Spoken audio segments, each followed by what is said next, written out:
poor street vendor fed a stranger daily until black SUVs surrounded her shop. The morning sky looked heavy, as if rain wanted to fall, but could not decide. A thin mist floated above the narrow street, mixing with the smell of frying dough and boiling soup. Motorbikes passed one by one, their engines echoing between old buildings. In the middle of the simple, noisy street stood a tiny food stall made from rusted metal sheets and a faded blue tarp. This was Mai's stall.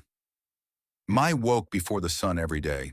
She tied her worn apron around her waist, brushed the dust off her small wooden counter, and lit her little gas stove. She was only 27, but her skinny shoulders and tired eyes made her look older. Life had not been gentle with her. Yet every morning she smiled as she prepared breakfast for strangers. And that was where the story began. Because for the last 9 days, a quiet man had appeared near her stall right before opening time. He always wore the same dark jacket and faded jeans. His hair was slightly messy, like he had slept somewhere uncomfortable. He sat on the low concrete block across the street, hands in his pockets, never asking for food, never speaking to anyone. Mai noticed him on the first day. She thought he might be waiting for someone, but no one ever came. On the second day, she watched him again, still silent, still alone. By the fourth day, she felt her heart tighten. He looked hungry. She could see it in the way he stared at the steam rising from her pot of soup. But he never approached her stall. So on the fifth day, she made a choice. She walked toward him with a warm bowl of noodles in her hands. "You don't have to pay," she said gently. "Eat before it gets cold." The man froze. His eyes widened slightly. Then he whispered, I don't want to trouble you." "It's no trouble," Mai said. "Someone helped me once. Now I help you." He hesitated, but finally took the bowl. His hands were shaking. He ate quietly, almost painfully slow, as if he wasn't sure he deserved each bite. Mai didn't ask questions. She just smiled and returned to her stall. "What would you do in this situation? Would you help a stranger every day without knowing who he was?" The pattern continued. Every morning he appeared. Every morning Mai prepared a portion for him. Sometimes noodles, sometimes rice porridge, sometimes a small fried bread she made from leftover dough. She never asked for his name. He never asked for anything more than the food she handed him. On the ninth day, something changed. She brought him his usual bowl of noodle soup, but before she could say a word, he stood up and bowed his head respectfully. "Thank you," he murmured. "You've been kinder to me than anyone." "You look stronger now," she replied softly. "That makes me happy." For the first time, he smiled. It was a small smile, shy and uncertain, but real. Then he added something strange. "I can't forget your kindness. Just be careful today." Mai blinked. Careful why? But he only shook his head and stepped away as a black motorbike passed between them. When she looked again, he had disappeared into the crowd. The day went on normally. She sold breakfast to office workers, students, and taxi drivers. She washed dishes, wiped her tables, and restarted the stove. But deep inside, a small worry crawled into her chest. What had he meant? Why today? The answer came in the late afternoon. Clouds had grown darker. Wind pushed dust along the street. Mai was cleaning her stall, humming softly when the sound of heavy engines rolled closer, deep, powerful, expensive engines. 4 large black SUVs turned the corner at the same time. They didn't slow down. They headed straight toward her tiny stall. Mai's heart jumped. People in the street stepped back in confusion. The SUVs formed a tight square around her stall, their tinted windows cold and unreadable. The engines stopped. The doors opened. And Mai, a poor street vendor, with shaking hands and a pounding heart, realized something was terribly, terribly wrong. She stepped back, breath caught in her throat, as tall men in black stepped out and surrounded her. Why were they here? Who were they looking for? And what did this have to do with the silent stranger she had been feeding? The biggest man stepped forward. "Ma'am," he said, his voice calm but firm, Please stay where you are. Someone needs to speak with you. Mai swallowed hard. The suspense around her felt like a tightening rope. Then another door opened slowly, carefully. Someone important was inside. Someone she never expected to see. And that was when her real story began. Mai's legs felt weak, but she forced herself to stand straight in front of the black SUVs. The men in suits waited silent and serious. The afternoon air felt heavy. Dust rolled lazily along the street, but the noise of traffic seemed far away. Someone needs to speak with you. Those words echoed in her head. For a moment she almost laughed. She was just a street vendor. Who could possibly need to speak with her? Her hands gripped the edge of her stall. The wood felt rough against her fingers, grounding her. Her heart was racing, but her mind drifted back to the start of her day, the same way it had begun for years.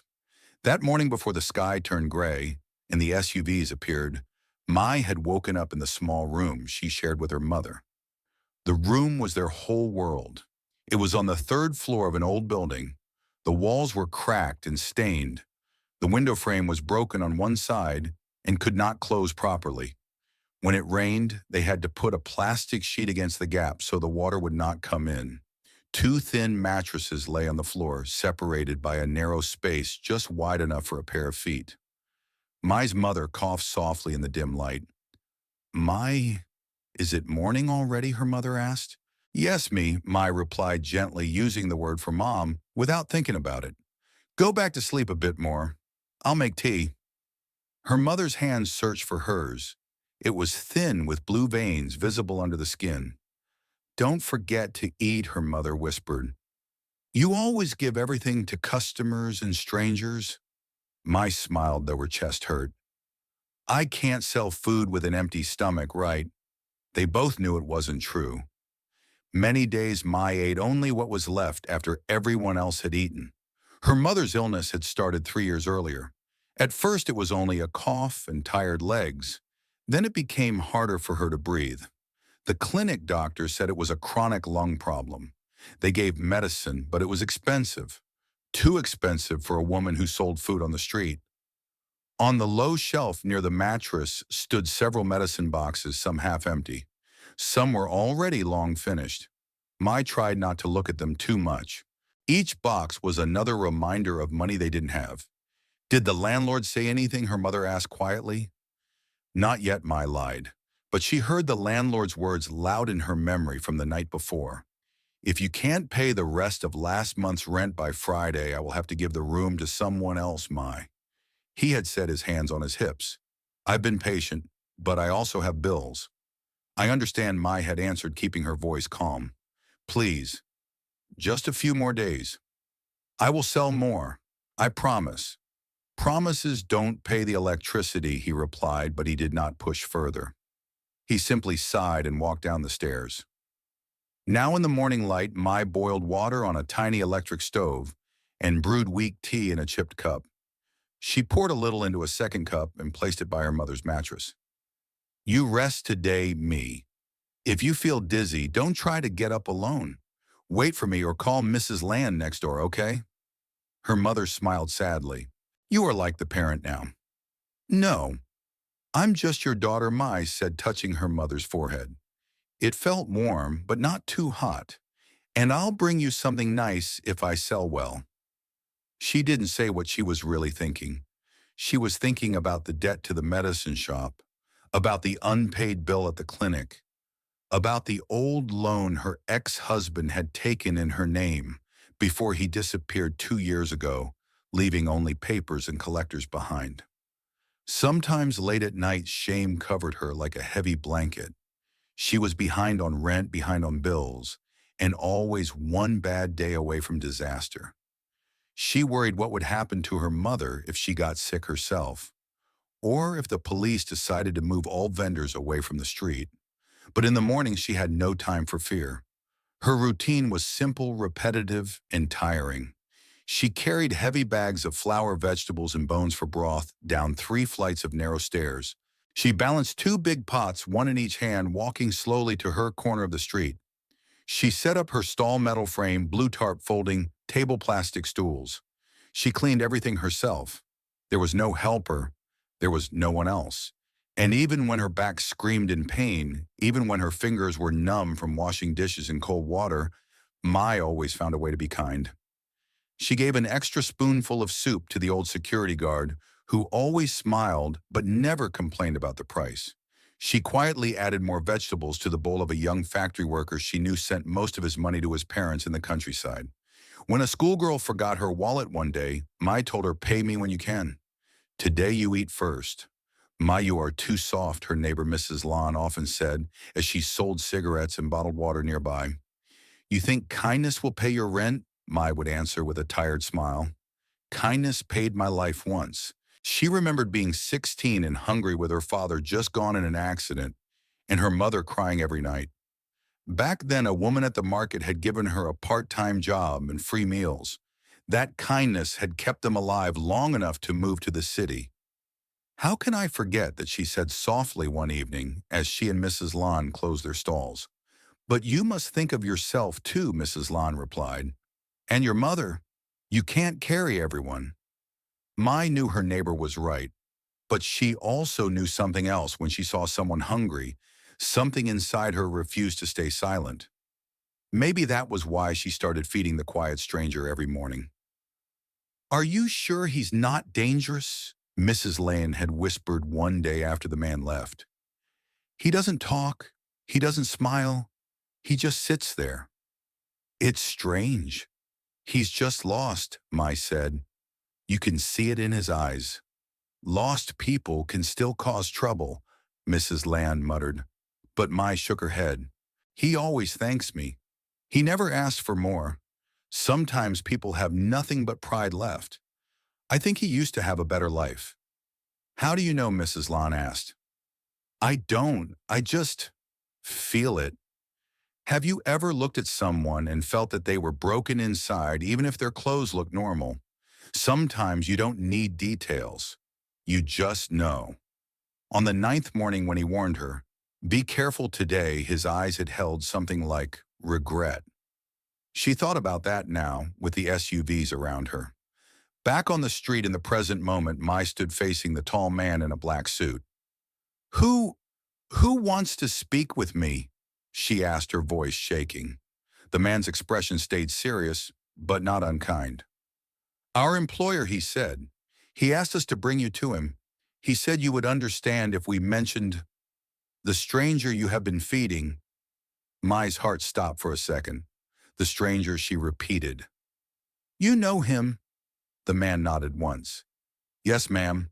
Please don't be afraid. You're not in trouble. In fact, it's the opposite." "The opposite," she whispered.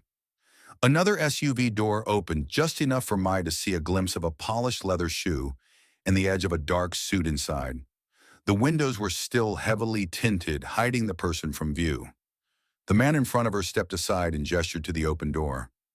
"Please," he said, "our boss would like to thank you in person." Mai looked from the door to her tiny stall, then to the familiar street she knew so well.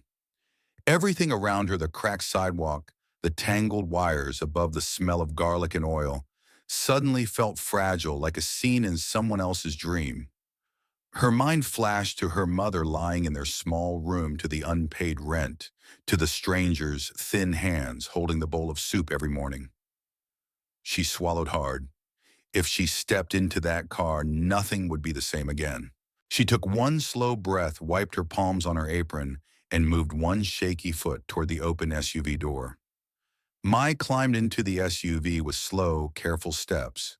The door closed behind her with a soft, heavy sound, like a seal shutting between two different worlds. Inside, the air smelled faintly of leather and clean cologne. The seats were soft, smooth, nothing like the old plastic stools at her stall. For a moment, she sat frozen, her hands on her knees, unsure if she should look up. Someone cleared his throat gently. "It's okay. You can relax." Mai lifted her eyes. Across from her sat a man in his early 40s. His hair was neatly cut, but a few strands had fallen out of place, as if he had run his fingers through it too many times. He wore a dark gray suit that looked expensive but not flashy. His face was calm, but his eyes carried something deep and heavy, like he was holding his breath inside his heart. He studied her for a moment, not with judgment, but with quiet sincerity. "Thank you for coming, Mai," he said. She blinked. You, you know my name?" He nodded. "Yes. My team asked around this morning. It wasn't hard to find out. Everyone on your street seems to know you." Heat crept up her neck. "I'm, I'm just a vendor. A vendor who feeds strangers," he said softly. She looked away. "I only gave him food." It was nothing. "To you maybe," he replied, leaning back slightly, "but not to him." Mai hesitated, then asked the question, sitting heavy in her chest. "Who is he?" The man inhaled slowly as if deciding how much to reveal. "He is my younger brother." Mai's breath caught. Her heart jumped unexpectedly. "Your brother?" "Yes." His voice grew quieter. "His name is Min." "Min." She whispered the name under her breath. It suited the quiet stranger, somehow soft, simple, a little sad. "He didn't tell me his name," she said. "I know," the man replied. "He's been silent with almost everyone for a long time." Mai looked at him confused. "Why? What happened to him?" The man's eyes darkened, filled with memories that seemed painful to touch. "He used to be strong, confident. He worked with me, managed some of our projects. He was dependable, responsible. But something broke inside him 2 years ago." He paused, rubbing the bridge of his nose, like the memory physically hurt him. "He was driving home one night with our mother in the back seat. A drunk driver ran a red light." His voice cracked for a brief moment. The car flipped. Min survived with only cuts and bruises. Our mother didn't. Mai gasped softly, her hand covering her mouth. "He blamed himself," the man continued, "even though it wasn't his fault, even though everyone told him so. He stopped talking, stopped working. He disappeared one night. We tried to find him, but he didn't want to be found." Mai felt a tightness in her chest. She remembered the way Min held the bowl every morning, like each spoonful was a reminder of something he didn't know how to face. The man went on. "We searched for months. I hired private investigators. We checked shelters and clinics. Nothing. Then 9 days ago, someone in my security team spotted him near your street, sitting alone, watching your stall." Mai's eyes widened. "He was watching me." "Yes," the man said gently. "Watching the way you worked, the way you smiled, the way you treated people. My team said he didn't approach you at first. He just watched. And then you walked over and gave him food." Mai looked down at her hands. "I thought he looked hungry." "You were right," the man said softly. "But not just for food, for a kind face, for someone who wouldn't judge him." Mai swallowed hard. She felt her eyes sting. "I didn't do anything special," she whispered. The man shook his head once. "To someone broken, the smallest kindness can feel like a lifeline." He leaned forward. My brother ate because of you. He smiled because of you. He came out of hiding because of you." She felt her breath tremble. He smiled at me today." "I know," the man said. "That was the first smile he has given anyone in almost 2 years." Silence filled the car for several seconds. Then the man straightened his jacket and spoke in a more formal tone. "I want to thank you, Mai. Not with words, with something real." Mai shook her head quickly. "No, please. I didn't help him for anything. I know," he interrupted gently. "You didn't expect anything. That's exactly why it matters." His gaze met hers, steady and serious. "My brother told me this morning before he disappeared again. Find the woman at the stall. Protect her. He rarely speaks. So when he said that, I listened." Mai's heartbeat jumped. "Protect me." "Why? Because someone tried to approach him yesterday," the man said. "Someone from a loan group he used to deal with. They recognized him. They want him back in the business he refused to continue. Dangerous people. Mai's mind spun. So he warned me? Yes. He thinks they might use the people he cares about to get to him. The people he cares about. Mai whispered, stunned. The man nodded. You. Mai couldn't speak. Her breath tangled in her throat. He continued. I don't want to frighten you. That's why we came here today, to take you somewhere safe until things are under control. I also want to help you, Mai. Truly help you. Her eyes widened. Help me. How? He took a slow breath. First, we'll bring your mother to a hospital. A real one, not the small clinic you've been struggling with. Mai's lips parted in shock. Her hands trembled. I can't afford. You don't need to pay anything, he said firmly. I owe you more than that. Tears filled her eyes. We'll handle your rent, your safety, and if you want a job that isn't on the street, I can arrange that too. A stable one. Mai's voice cracked. Why? Why me? Because you saved my brother, he answered simply, and because good people deserve a chance.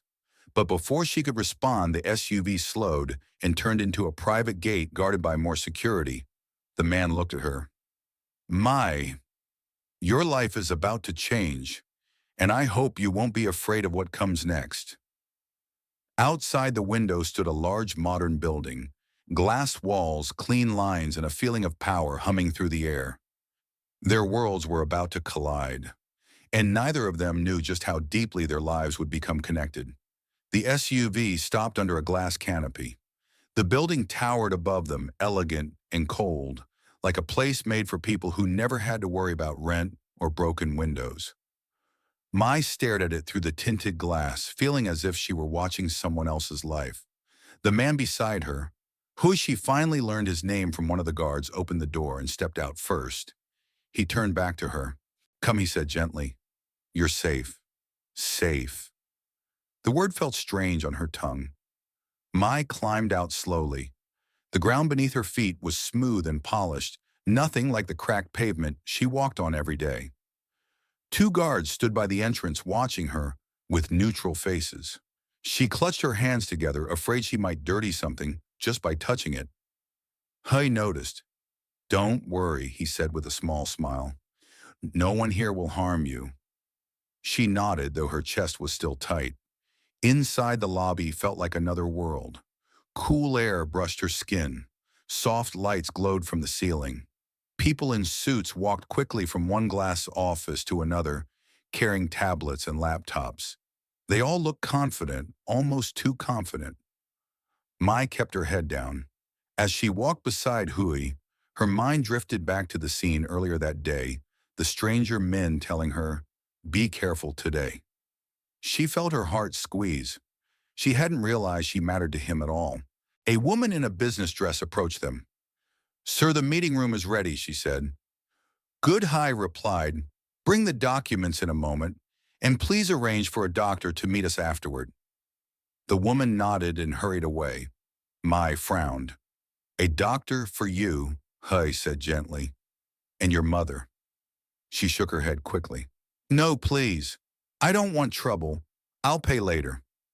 You don't have to pay anything, he repeated. His voice was calm but firm. I told you, this is a thank you. She opened her mouth again, but couldn't find words. She wasn't used to receiving anything.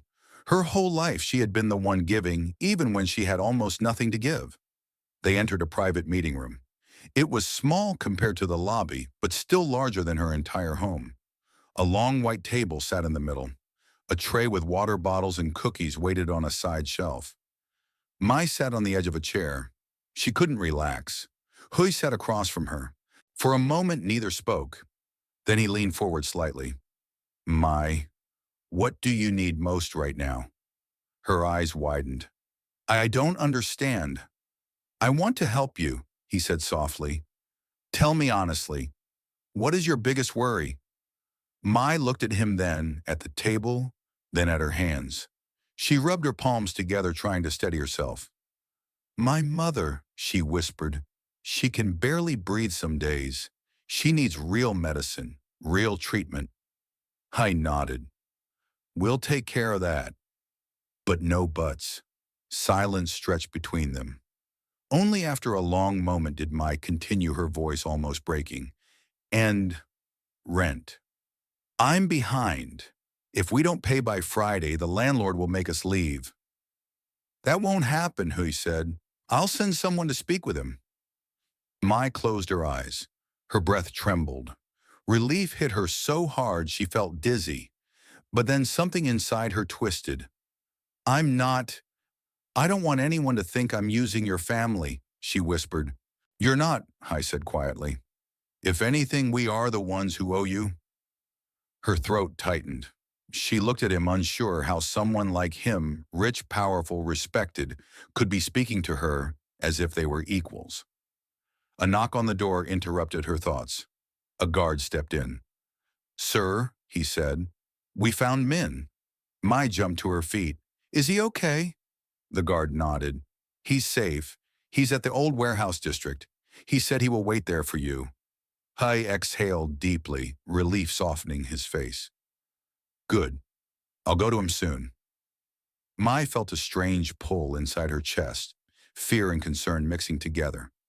Can I see him, she asked. Hai hesitated. Are you sure it may not be safe? I just want to know he's okay. Her voice was small but steady. Before Hui could answer, his phone vibrated. He checked it and his eyes darkened. What is it? Mai asked softly. He looked up at her. The men who approached Min yesterday, they were seen again. Near your neighborhood. Mai felt her knees weaken. They are looking for him, I continued, and maybe for anyone connected to him. Mai remembered Min's warning. Be careful today. She swallowed hard. So they might come to my stall. They might, I said, which is why you won't be going back there for now. But my things. My team will pack everything. We'll move them somewhere safe. She shook her head. No. Please. The wooden counter, my father made it before he died. And my mother's medicine is my, Hui said gently. We'll take everything, I promise. She looked at him feeling lost. Everything was happening too fast.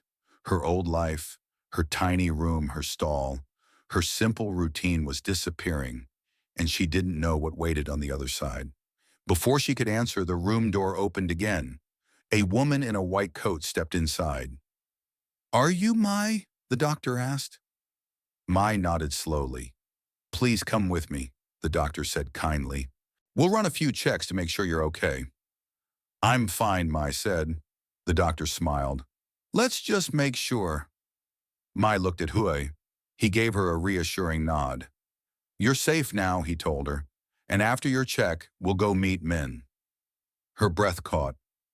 Meet Min. The quiet stranger who ate her food with trembling hands. The man who had warned her to be careful. The person who had somehow cared enough to protect her. Mai followed the doctor into the hallway. Her heart beat faster with every step.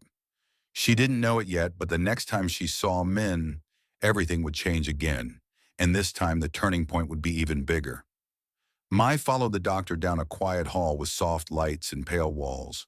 Her feet felt heavy, as if she were walking into a new life she didn't yet understand. The doctor led her to a small examination room. Sit here, dear, the doctor said gently. Mai obeyed. She wasn't used to being cared for. Every time the doctor wrapped the blood pressure cuff around her arm or checked her heartbeat, Mai felt strangely exposed, like someone had finally noticed the exhaustion she had been hiding for years. You're very tired, the doctor said softly after a few tests. When was your last proper meal? Mai hesitated. I eat when I can. The doctor paused, looking at her carefully. You're underweight. Your blood pressure is low. You're dehydrated. Mai lowered her eyes. I'm fine. I still work every day. The doctor touched her hand. You survive because you're strong, not because you're fine. The words hit Mai like a warm punch to the chest. No one had said something like that to her for a long time. After the checkup, the doctor walked her back to the lobby where Hui was waiting. How are you? He asked. I'm okay. Mai said, though her voice was soft. Good. We'll go see Min now. A black SUV was already waiting at the entrance. Two guards opened the doors. Mai stepped in beside he, feeling nervous but drawn by a strange need to see the quiet man again. The drive to the warehouse district was short but tense. The farther they went, the more broken the roads became. Old factories, rusted gates, tall weeds. Everything looked abandoned except for a single dim light near a large warehouse. The SUV stopped. He's inside, a guard said. Mai's heart pounded. She climbed out slowly, her hands shaking. Are you sure you want to see him? Hui asked. Yes, she whispered. They walked toward the warehouse. The metal door creaked as they pushed it open. The air inside was cold and dusty. Min stood near the far wall. His posture was tense, but when he saw Mai, something in his face softened like a shadow lifting. He looked cleaner today. Someone had given him a fresh shirt. His hair was still messy but less tangled. He looked human again. Hurt but human. Mai stepped forward. You're okay, she said quietly. Min nodded once, his dark eyes gentle. Are you? She almost smiled. Despite everything he carried inside him, grief, guilt, fear, he worried about her. I'm okay, she said, though her chest was tight. You warned me today. Thank you. You shouldn't be dragged into my problems, he whispered. His voice was still weak but stronger than before. You didn't drag me, Mai said. I walked toward you. He looked down like he didn't know how to handle that. Hui stepped closer. Min, come home. Please. You don't have to run anymore. Min closed his eyes. I left because I didn't deserve our home. You didn't kill her, Hui said firmly. You didn't cause the accident. Min shook his head, tears forming. I was driving. Mai felt her heart twist. She stepped forward and spoke softly. If you had died in that accident too, would your mother want that? Min looked up shocked. She loved you, Mai continued. A mother's heart doesn't blame her child for what someone else did. His lips trembled. A tear slipped down his cheek. Hui watched silently, letting the moment unfold. Then Min whispered, I'm tired. You can rest now, Mai said. You're not alone. Something broke inside him, then not in a painful way, but like a wall finally cracking open after years of silence. He covered his face and cried quietly. He stepped forward and hugged him, holding him tightly. Mai looked away to give them privacy, but her chest felt warm. It was the first time Min had cried in front of anyone since the accident. That moment changed everything. Later, after Min wiped his face and took a deep breath, Hui turned to Mai. Mai, he said, I want to offer you something serious. She blinked. What do you mean a job? A real one. Not on the street. Not under the sun and rain. Mai stepped back in shock. Me, I don't know anything about offices. You don't need to, Hui said. I'm offering you a position where trust matters more than skills. You would help oversee staff meals and food safety in our company kitchens. You already know food better than anyone. Mai's eyes widened. But I'm not educated. I didn't finish school. You have something more important, he said. You have honesty. You have heart. And you saved the person I love most in this world. Min looked at her, his eyes soft. You're good, he whispered. We need someone good. Mai felt overwhelmed. The offer was too big, too bright, like a door she was afraid to open. What about my mother, she asked. She will stay at the hospital for as long as she needs, Hui said. My team already picked her up from your home. She's getting treatment now. Mai covered her mouth. Tears filled her eyes. Everything she had been fighting alone. Someone was now lifting for her, but her fears still whispered. What if I fail, she asked. Hui smiled warmly. Then you will learn. Everyone fails before they succeed. And what if people don't like me, she added softly. Min stepped closer. Then they will learn to, he said. His voice was shy but sincere. Mai swallowed hard. She didn't know it yet, But that moment standing in a dusty warehouse with two men whose hearts were both broken and healing was the beginning of a new life she never dared to imagine. "Okay," she whispered. "I'll try." The relief on Min's face was quiet but beautiful. I nodded. "Good. You start next Monday." Mai laughed a little through her tears. "Monday? I've never had a Monday like that." And Mai Hai added gently, "You won't be going back to your old room tonight. I've prepared a temporary apartment for you and your mother." Her breath caught. "What you deserve safety," he said. "Both of you." She stared at him, unable to believe the change happening so fast. A new job, a safe home, her mother receiving real treatment, people who cared truly cared. Her heart was trembling, but not from fear anymore, from hope. But she didn't see the danger still watching from the shadows. Someone else had heard about Min's return, someone who wasn't happy, someone who would try to destroy the fragile peace they had built. The jealousy and darkness had not left yet, it was only waiting. Mai's first days at her new job were harder than she expected, but also brighter than she had ever imagined. She had been given a clean uniform, a small ID card with her name printed on it, and a training schedule. The company kitchen was large, shiny, and organized. Stainless steel counters, industrial ovens, workers moving quickly with hairnets and gloves. Mai felt awkward at first. Everything was too clean, too modern, too different from her tiny street stall. But she showed up early every day, listened carefully, asked questions, and took notes in a little notebook she kept in her pocket. The staff respected her kindness but didn't understand her past. Some whispered behind her back, "Isn't she just a street vendor? How did she get this job so fast? Look at her clothes. She's not like us." Mai tried to ignore them. She reminded herself she was here to work, not to impress anyone. Still the whispers hurt. She had always been invisible on the street, but here invisibility was replaced by suspicion. Every evening after work, she visited her mother at the private hospital room Hai had arranged. Her mother was recovering, well, breathing easier, smiling more. It felt like a miracle.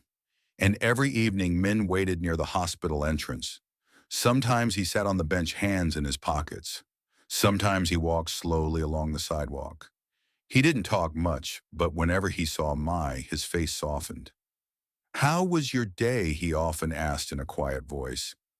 "I'm learning," Mai would reply, smiling shyly. Min always nodded proud. His confidence was fragile, but he was slowly healing too. Some days he still trembled or froze when he heard loud noises. Some days he looked lost, but he was no longer alone. The three of them, Mai Hai and Min, were slowly beginning to feel like a family connected by shared wounds. But families like that attract people who do not want them to exist. The trouble started with a woman named Trine. She was Mai's supervisor, beautiful, sharp, and always dressed perfectly. She had worked for Hai's company for years. Many people believed she wanted a higher position, maybe even something closer to Hai himself. She did not like Mai, not even on the first day. "She's not qualified," Trin had said openly. "Why hire her?" Hai had answered calmly, "I trust her." But trust was something Trin hated to see given to someone else. For a while, she only watched. She silently judged how Mai washed dishes, stored ingredients, and checked temperatures. She never smiled, never encouraged. She only waited, and then she struck. One Wednesday afternoon, Mai was finishing her shift. She had cleaned the counters twice, checked the fridge temperature, and prepared the ingredient list for the next day. She felt proud of herself just a little and ready to visit her mother. Then Trin walked into the kitchen with two security guards. "Mai," she said in a cold voice, "we need to talk." Mai turned surprised. "Did I do something wrong?" Trin lifted a small plastic box. Inside it was raw chicken and green mold growing on the surface. The smell was unmistakable. Mai gasped. "That's not ours, I never." "This was found in your storage section," Trin said sharply. "Do you realize this is a health violation? This could have made employees sick." Mai shook her head quickly. No, I check everything every morning. That is not my ingredient. A few other workers gathered, whispering. See, I told you she didn't belong here. Street vendors are not clean. She's careless. Maybe she only got this job because she knows someone. Trin folded her arms. My, this is serious. Health violations cannot be ignored. I didn't do this, Mai repeated desperately. Someone put it there. Trin raised an eyebrow. Are you accusing your coworkers? No, I'm not accusing anyone. This wasn't me. Trin leaned in closer. You were given an opportunity you didn't deserve. Don't lose it so soon. Mai felt tears burning behind her eyes. Her chest tightened painfully. She tried to breathe, but shame covered her like a blanket. One of the guards stepped forward. Ma'am, we need to take her to the office for questioning. Mai felt the world spin. Please. I didn't do anything. That was when a voice came from behind them. Stop. The guards froze. Everyone turned. It was Min. He stood in the doorway wearing a clean but simple shirt, his hands trembling slightly. His eyes locked on Mai, then on the box of spoiled chicken. What's happening? He asked quietly. Trin suddenly stiffened. She recognized him, everyone did. He was the co-founder's brother. This is not a good time, sir, she said quickly. We discovered a violation, and no Min interrupted, stepping forward. Mai would never do something unsafe. I know her. Trin's lips tightened.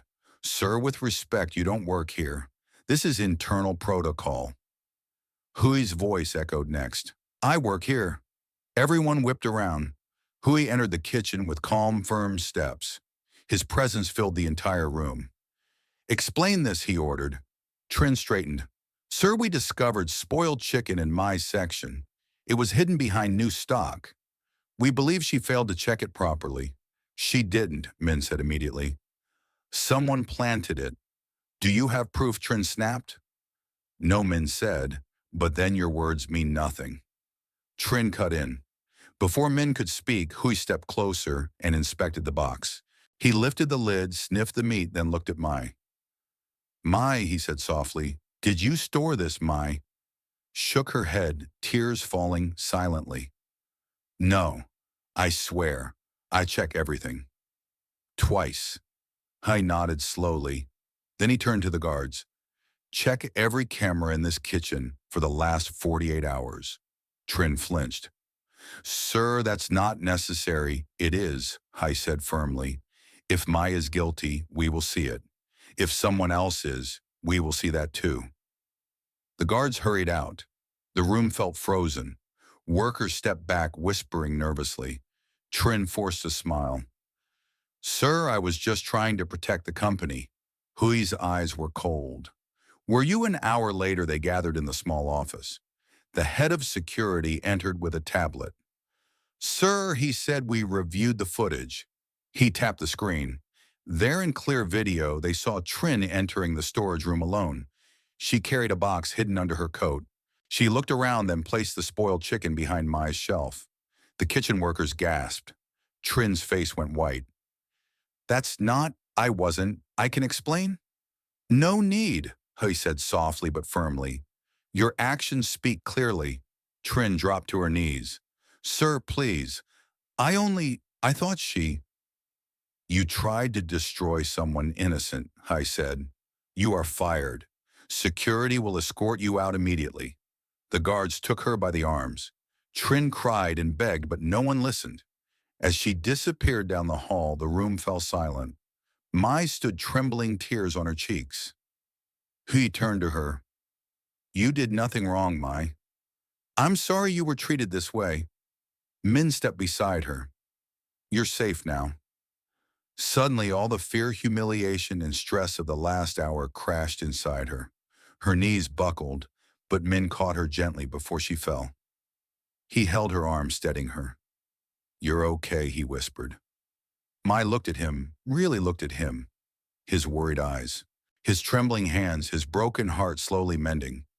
She felt something warm spread through her chest. Thank you, she whispered.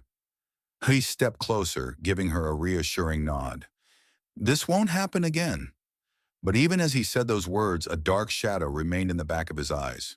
Because Trin wasn't the only one who didn't want Mai close to this family. Someone far more dangerous was watching from a distance, and they had plans of their own. The next morning, the company felt different. Rumors about Trina's firing spread fast, but no one dared mention it openly. People treated Mai more carefully now, some with guilt, some with curiosity, some still with quiet resentment. But the real change lay somewhere deeper. For the first time since her father died, Mai felt seen. Not as a burden, not as a poor vendor, not as someone who only survived by struggling. She was valued. And after work, when she visited her mother in the hospital, she felt her heart warm again, seeing her mother breathe easier, her cheeks less pale.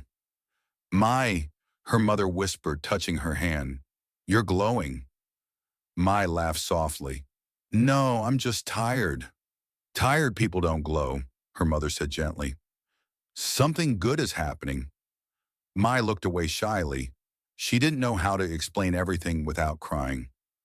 Later, when she stepped outside the hospital, Min was there again, sitting on the bench, looking at the sky like he was waiting for answers only the wind could give.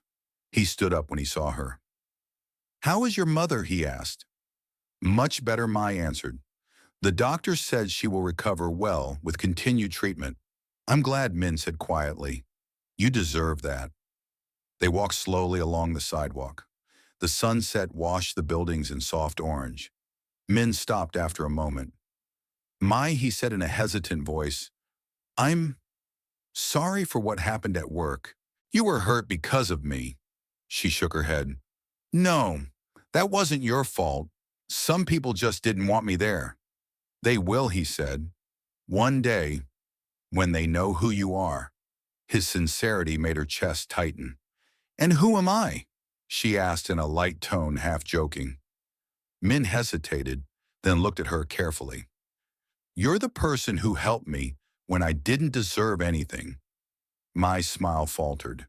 She shook her head gently. "Don't say that. You deserved kindness." "No," he said, his voice trembling slightly. "I didn't. I destroyed our family." "I...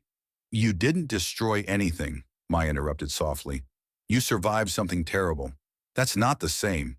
Min swallowed hard. "I wish I believed that." "Then let me believe it for you," she said.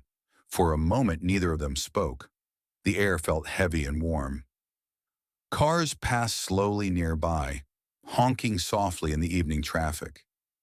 Then Min surprised her. "Mai, would you like to have dinner with me?" She blinked. "Dinner?" He nodded nervously. "Not fancy, just somewhere quiet. I want to talk to you. Not about danger or problems. Just talk." Mai's cheeks warmed. Her heart thumped softly. "I'd like that," she whispered. Dinner was simple: rice, grilled fish, steamed vegetables in a small family-run restaurant near the hospital. But to Mai it felt special. Min listened when she spoke. He asked about her childhood, her dreams, her mother's cooking, her old street stall. His eyes softened every time he smiled. She found herself laughing more than she expected. She hadn't laughed like that in years. After dinner, they walked back together. Min said suddenly, "I don't know what I'm supposed to be anymore. I lost everything. My mother, my confidence, my place in the world. But when I'm with you, I feel calm, like maybe I can start again." Mai's breath caught. The sincerity in his voice reached into her deepest wounds. "Min," she whispered, "you're allowed to start again." "Everyone is." He took a slow breath. "Would you stay in my life, even if I'm still healing, even if I'm still broken?" Her eyes softened. "I'm broken too," she said. "We can heal together." Min's eyes glistened. For a moment, the world around them disappeared. Then suddenly, a car screeched at the corner. A black motorcycle stopped too fast, its engine roaring. Two men jumped off, each wearing dark helmets. Min pulled Mai behind him instantly. Get back, he warned, his voice sharp and trembling. But the men didn't attack. One of them threw a folded paper on the ground near Min's feet. Then they rode off, quickly disappearing into traffic. Mai felt her skin crawl. What was that? Min picked up the paper. His hands shook. What does it say? Mai asked. He swallowed hard, then read aloud in a strained voice. Stop hiding. We know where she works. Mai felt her heart drop. They mean me, she whispered. Min's breathing turned fast. He crushed the note in his hand. No, he said through clenched teeth. I won't let them near you. They hurried back to the hospital entrance where Hui was speaking to one of his assistants. When he saw their faces, he instantly knew something was wrong. What happened? He asked. Min handed him the crushed note. Hui read it. His jaw tightened. I'll increase security. I'll speak to the police. Mai shook her head. I don't want to cause trouble. I just want everyone to be safe. You're not causing trouble, Hui said firmly. People who threaten others are the problem. Min stood beside her, his shoulders tense, protective. Hui sighed deeply.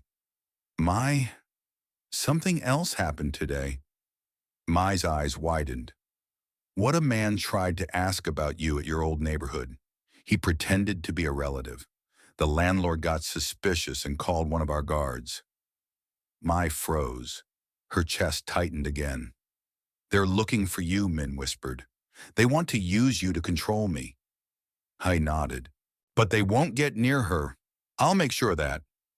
The moment felt heavy, but something changed in Min's expression, something strong and determined. I'm done running, he said quietly. It's time to face them. With your help, brother. Hui placed a hand on his shoulder. You're not alone anymore. Mai watched them both, feeling fear, and also something she couldn't name, something powerful. The next day, police were involved. Security increased. The dangerous men were found, arrested and questioned. Their leader, a man Min once worked with, had planned to use Mai to force Min back into illegal dealings. When they failed, their operation collapsed. By the end of the week, the threat was gone. Mai was safe. Her mother was recovering. Min was standing stronger. And Hui wanted everyone to move forward. A week later, Hui called Mai into his office. She stepped in nervously. The office was large with tall windows and city views. Min was there too, waiting beside the desk, his hands folded.